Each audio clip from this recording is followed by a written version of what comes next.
In 1958, Chevrolet built an engine so powerful, so revolutionary, it threatened to ignite a war on America's racetracks. The 348 turbo thrust, a V8 so potent, rivals demanded its destruction. But was it banned for being too good? Or did Chevy bury it to hide a dark secret? Tonight, we expose the conspiracy that killed a legend, and the drivers who risked everything to keep it alive. Marketed as a high-performance option, it delivered serious torque and laid the groundwork for the legendary 427L88. Was the 348 the first engine banned for being too good? Could a restored 348 beat a modern Mustang? Why did Smokey Yunick call it GM's greatest mistake? But behind the roar of the V8 and flashy marketing was controversy. The engine was unexpectedly dropped, and whispers of its ban began circulating. Was it too powerful, too risky, or did internal politics and changing automotive regulations bury it before its time? And why it disappeared from the spotlight so fast? In the late 1950s, America was roaring into a new age. Chrome was king, rock and roll ruled the airwaves, and the open road beckoned with a promise of power and freedom. It was an era of bold engineering and even bolder ambitions, especially in Detroit. And deep within Chevrolet's secret research and development factory, a new beast was being born, one that would set the stage for the muscle car wars of the 60s and beyond. The genius behind the beast, the 348 turbo thrust, wasn't just an engine, it was a rebellion. Designed by Chevrolet's maverick engineer Harry Barr and his team in Flint, Michigan, the W Series was a radical departure. Unlike Ford's FE or Chrysler's Hemi, Barr's porcupine head design used offset valves and scalloped chambers to force air and fuel into a frenzy. Mechanics nicknamed it the Hammer. It hit hard, but fixing it felt like getting punched, joked legendary tuner Smokey Yunick. But Barr's engine had a fatal flaw: its complexity. The turbo trouble, as some grumbled, required precision tuning. Yet when it worked, oh, it worked. Hayden Proffitt, drag racing's 1959 NHRA Winter Nationals champion, said that 348 didn't just win races, it scared the hell out of Fords. You could hear valves screaming like banshees. It began in 1955, when Chevrolet launched the now legendary small block, a compact, powerful engine that changed everything. But by the time the calendar flipped to 1958, the competition was heating up. Chrysler had their firepower Hemis, Ford was pushing their Interceptors, and General Motors knew they needed something bigger, something bolder, to stay in the race. Trucks were growing, full-size sedans were getting heavier, and consumers, especially those in rural and commercial markets, wanted engines that could haul, tow, and take punishment without breaking a sweat. This wasn't about speed, not yet. It was about muscle. Enter the W Series engine program. Unlike the small block, which was designed for compact performance, the W Series was built for brute strength. This was not just a scaled-up small block. The W Series introduced a completely different philosophy. Its combustion chambers were shaped by the contours of the cylinder, not the head. This unique design gave the engine a distinctive porcupine look, thanks to the unusual angle of the valves and that iconic scalloped valve cover. This earned it the nickname Porcupine Head. It was bold, different, and exactly what Chevrolet needed to leap forward. The first of this breed was the 348 cubic inch. It wasn't just an upsized small block, it was an entirely different animal. The 348 debuted in 1958 and was initially aimed not at the drag strip, but at the workhorses of Chevy's lineup, trucks and heavier passenger cars. It was durable and torquey, perfect for Chevy's heavier offerings like the Bel Air, the new Impala, and light-duty trucks. But something happened. Engineers and hot rodders alike began to realize that this engine had more potential than just towing farm equipment or hauling cargo. With the right tweaks, the 348 could scream. Chevy's marketing machine touted the 348 as a gentleman's engine, but on the strip, it was a gladiator. With 315 horsepower and triple Rochester carbs, the 348-powered Impala dominated NASCAR's 1959 season. Junior Johnson allegedly growled, "Chevy's got a cheat code." But Ford cried foul. They claimed Chevy's secret 348s weren't street legal, just race-only monsters disguised as production engines. The truth, Chevy exploited a loophole. Only 127 Super Turbo Thrust specials were sold to the public, barely enough to satisfy homologation rules. Ford threatened to quit NASCAR. The governing body caved, quietly pressuring Chevy to kill the 348. By 1961, it vanished, but not before a final act of defiance. That's when Chevrolet introduced the turbo thrust version of the 348. It was a signal that Chevy was ready to play in the performance arena. With higher compression ratios, beefier internals, and dual or triple two-barrel carburetor setups, the turbo thrust variants pushed the 348 well past the 300 horsepower mark, a serious figure in the late 50s. Chevy didn't stop there.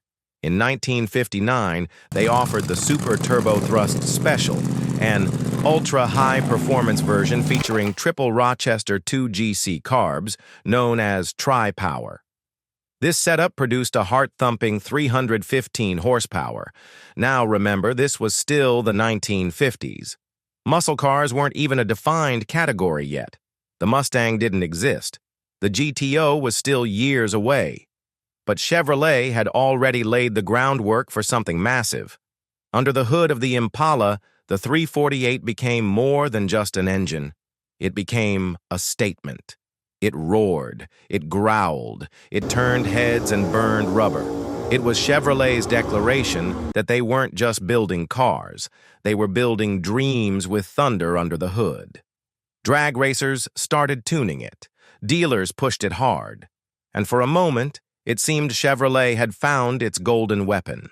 From 1958 to 1961, the 348 turbo thrust made waves in performance circles. It was reliable, relatively easy to modify, and had a deep growling exhaust note that car lovers adored. The engine found a home not just in the Impala, but also in the high-performance Biscaynes and even police pursuit cars.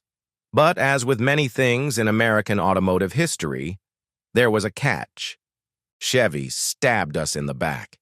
They gave us the 348, then pulled support. I had to smuggle parts from truck factories to keep mine alive. Hell, we even shoved a 348 into a '59 Corvette, called it the Black Widow. GM execs nearly had a heart attack. The 348's death wasn't just corporate, it was personal. Drivers like Don the Snake Nicholson switched to Ford, furious. Chevy built a king, then burned the castle, he said. But the real twist? The 348's replacement, the 409, shared its DNA. Chevy sacrificed the 348 to dodge scandal, ensuring the 409's rise. The Beach Boys sang, but engineers wept. While the 348 made waves on the street and strip, it also raised eyebrows behind closed doors. Its unusual design made it more complex to service, and its appetite for fuel didn't win it any friends in a changing market. Emissions regulations weren't quite in full swing yet, but efficiency was starting to matter, especially with a looming recession in the early 1960s. Some also called it temperamental. Others complained of its weight, which made cars front-heavy and prone to understeer.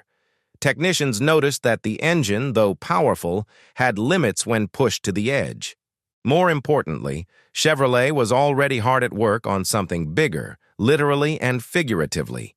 Engineers were developing a 409 cubic inch version of the W Series. It would retain the same general design, but refine it, streamline it, and push power well beyond what the 348 could handle. When the 409 hit the streets in 1961, it changed the game. The Beach Boys would later immortalize it in song.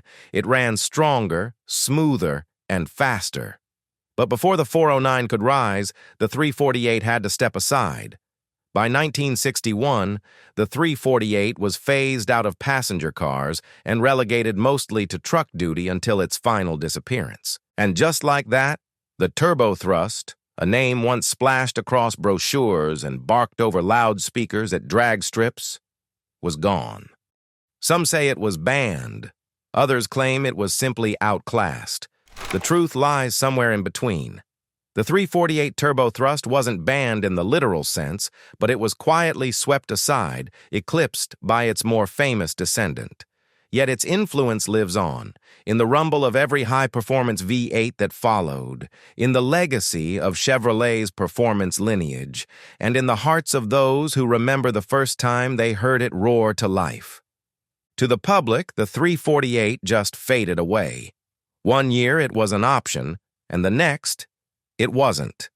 But beneath the surface, several factors had conspired against it, and some believe its sudden disappearance was no accident. First, internal politics. While it was still winning on Sundays, the company's performance division was focused on the newer, flashier star, the 409 big block V8. It was a natural evolution of the 348, larger, more powerful, and easier to market thanks to the catchy 409 branding immortalized by the Beach Boys' hit song. From a business perspective, it made more sense to push the 409 and consolidate resources around a single, iconic performance engine. Second, engineering complications. The 348th, despite its innovation, was expensive and awkward to build. It didn't share components with Chevy's popular small blocks or the newer big block platforms, making it an outsider in the production line. Mechanics found it frustrating, and it didn't help that its bulky design and thirst for fuel were becoming liabilities as the industry began facing early emissions and efficiency pressures. And third, racing regulations. NASCAR and NHRA were beginning to crack down on certain engine configurations. Some rule changes restricted factory engine options and disqualified certain high-performance setups if they weren't widely available in production vehicles. The 348, with its tri-power carbs and performance tuning, came under scrutiny. The 348 turbo thrust came equipped with one of the most ambitious cylinder head designs of its era, the Posey Flow valve-in-valve system. This allowed for exceptional airflow, creating smoother combustion and, most importantly, more horsepower at higher RPMs. In a sport where milliseconds matter, this was a game changer. But competitors weren't happy. They cried foul, claiming Chevy had crossed a line by bending the rules of homologation. Those rules required all engines on the track to be based on production models available to the public, and critics argued the high-performance versions of the 348 engines were too race-only and weren't truly available to everyday buyers. NASCAR never officially banned the engine, but the pressure from rival teams and behind-the-scenes politics forced Chevy's hand. In 1961, Chevrolet pulled its factory support from NASCAR. Some say it was a strategic corporate decision, but many believe it was a quiet concession to the growing controversy. By stepping back, Chevy avoided a full-blown scandal, but the damage was done. The 348 faded from professional racing, and by 1962, the 348 turbo thrust was history entirely. Though overshadowed by the famous 409, the 348 deserves its own place in history. It was the engine that got Chevy into the big block performance game. It gave birth to the concept of a factory hot rod. It set the stage for everything from the Chevelle SS to the Camaro ZL1. In recent years, collectors and historians have begun to rediscover the 348. Restored Impalas with factory turbo thrust setups are becoming prized gems, and engine builders, once skeptical, now celebrate the 348 for what it was, an ambitious, loud, fire-breathing piece of American innovation. But its fall remains one of the more curious chapters in Chevy's story, a victim of timing, regulation, and internal evolution. The 348th didn't go out in flames. It simply vanished, not with a bang, but with a whisper. When the Chevrolet 348 turbo-thrust engine faded into history in the early 1960s, it left behind a vacuum and a challenge. The automotive world was changing fast. Performance was becoming not just a luxury, but an expectation. The roar of V8 engines wasn't just background noise anymore. It was the soundtrack of American ambition. But Chevrolet wasn't done. Far from it. What followed the 348 wasn't just a replacement, it was a revolution. As the 348 quietly stepped aside, Chevrolet was already rolling out the next evolution of the W Series engine, the legendary 409 cubic-inch V8. Introduced in 1961, the 409 was a bored and stroked version of the 348, sharing its basic architecture but optimized for serious performance.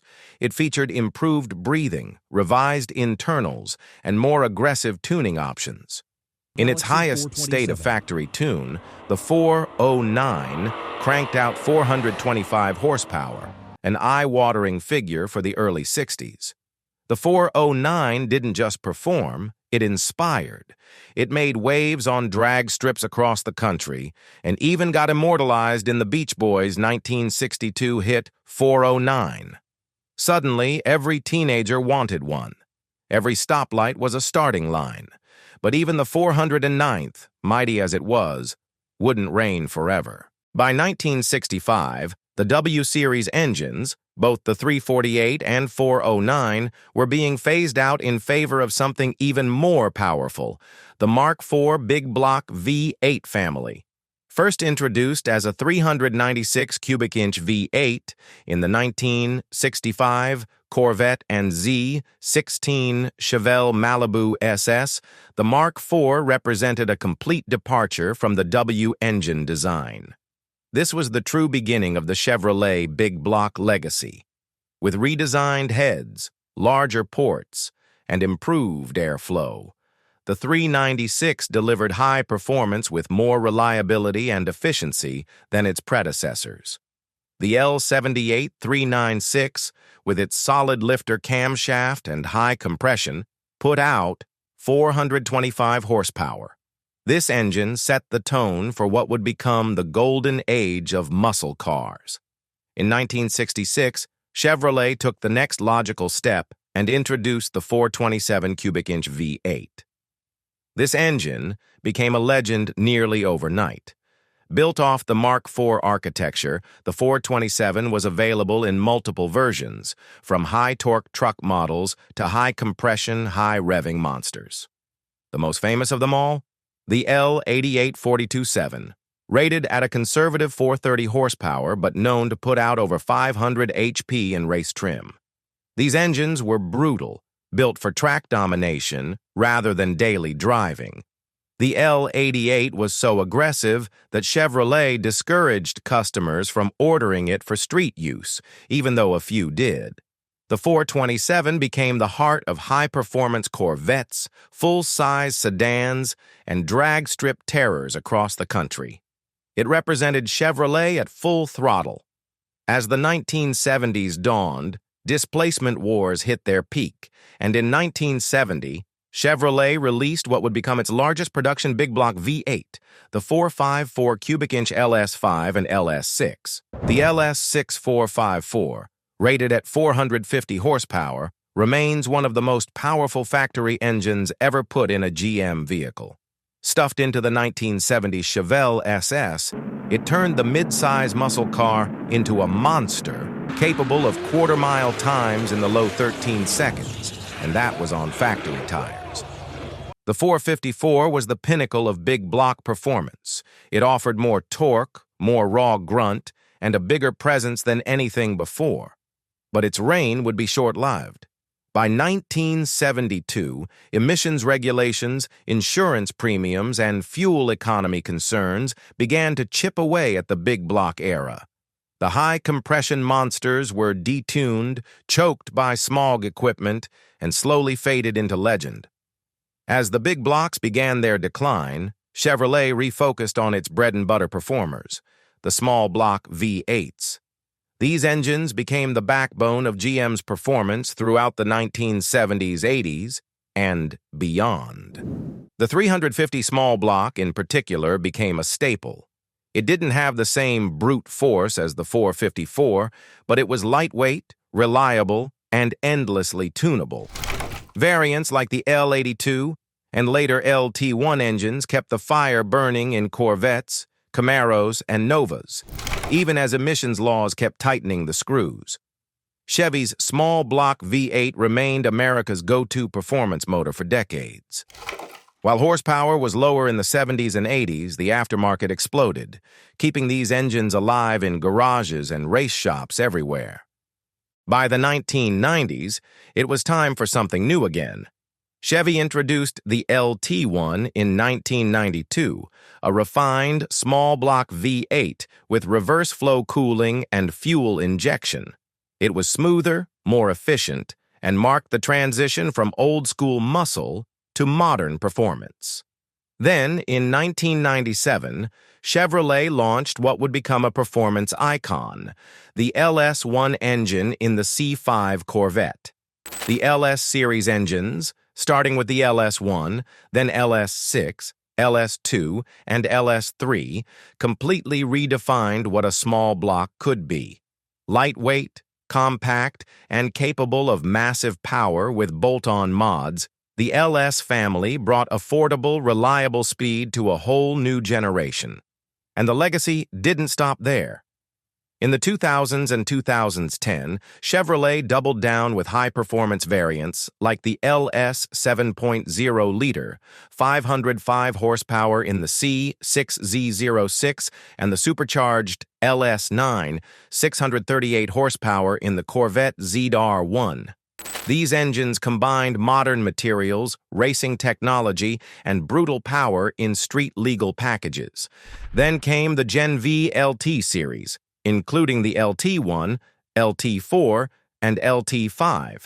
With direct injection, variable valve timing, and advanced computer tuning, these engines continued the legacy of the 348 and 409 in spirit, delivering thunderous performance while meeting modern efficiency standards. The LT5, a 6.2-liter supercharged monster producing 755 horsepower in the C7ZR1, was a reminder that Chevrolet never forgot how to make hearts race. What began with the 348 turbo thrust wasn't just an experiment. It was a launching pad. That engine opened the floodgates to decades of innovation. From the raw brutality of the 409 and 454 to the modern brilliance of the LS and LT engines, Chevrolet's V8 evolution tells the story of American muscle itself. Each of these engines, though different in design, power, and era, shares the same DNA, a passion for performance, a craving for speed, and an unmistakable rumble that still turns heads. The 348th may have passed the torch long ago, but its legacy is alive and well, roaring down highways, lighting up drag strips, and proving that in the world of performance, Chevy was and still is a powerhouse. The Chevrolet 348 Turbo Thrust was more than just an engine. It was a moment in time. A brief, glorious moment when engineers dreamed big, when horsepower was king, and when performance was measured not in efficiency, but in how far you could pin the speedometer needle. It paved the way for giants, and though it was buried early, its rumble can still be heard in the DNA of every muscle car that followed. It wasn't just a motor. It was a movement. And while the world may have tried to forget it, the legend of the 348 still lives, in garage builds, in car shows, in the hearts of those who remember when Chevy dared to dream big. This was the rise and fall of the 348 Turbo Thrust. The story of Chevrolet's 348 Turbo Thrust engine is one steeped in ambition, innovation, and controversy. Introduced in 1958, this engine marked Chevrolet's bold entry into the big block V8 world, pioneering performance before the muscle car era even had a name. With its radical W-Series design and up to 315 horsepower in its triple carbureted form, the 348 wasn't just powerful, it was a direct challenge to the performance dominance of Ford and Chrysler. But with great power came even greater scrutiny. The 348 quickly earned a reputation as a beast on the streets, and it was prominently featured in full-sized Chevrolets like the Impala and Bel Air. But while enthusiasts saw it as a thrilling leap forward, others viewed it as a dangerous escalation.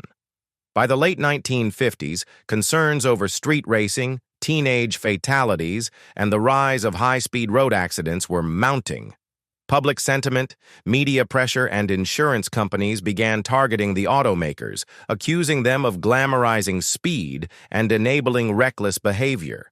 Chevrolet, like the rest of GM, found itself caught in the middle of a cultural crossfire.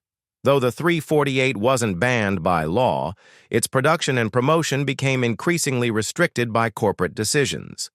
In response to growing backlash, General Motors implemented a policy in the early 60s that discouraged the direct promotion of racing or high-performance engines in consumer vehicles. The 348, once a star, was quietly replaced by its more potent successor, the 409, just as the muscle car movement was heating up. Ironically, the 348's demise helped cement its legend. It became a symbol of raw, unfiltered power from a time when automakers pushed boundaries without apology.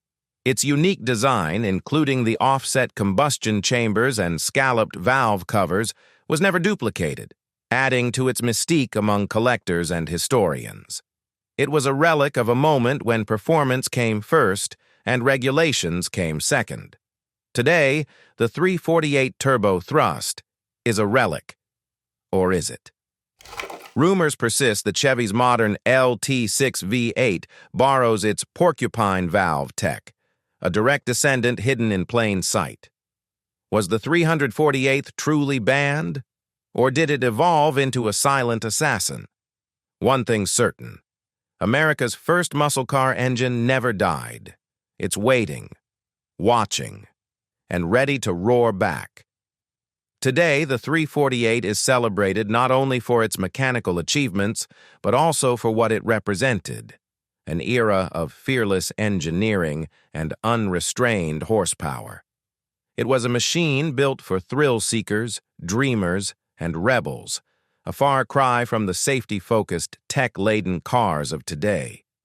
Its abrupt exit from the spotlight raises questions about how society views speed, innovation, and responsibility.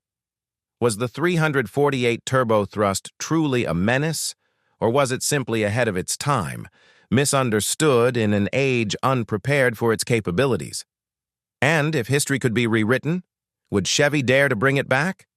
Or is there already a modern descendant lurking under the hood of today's performance Chevrolets, carrying the legacy in secret?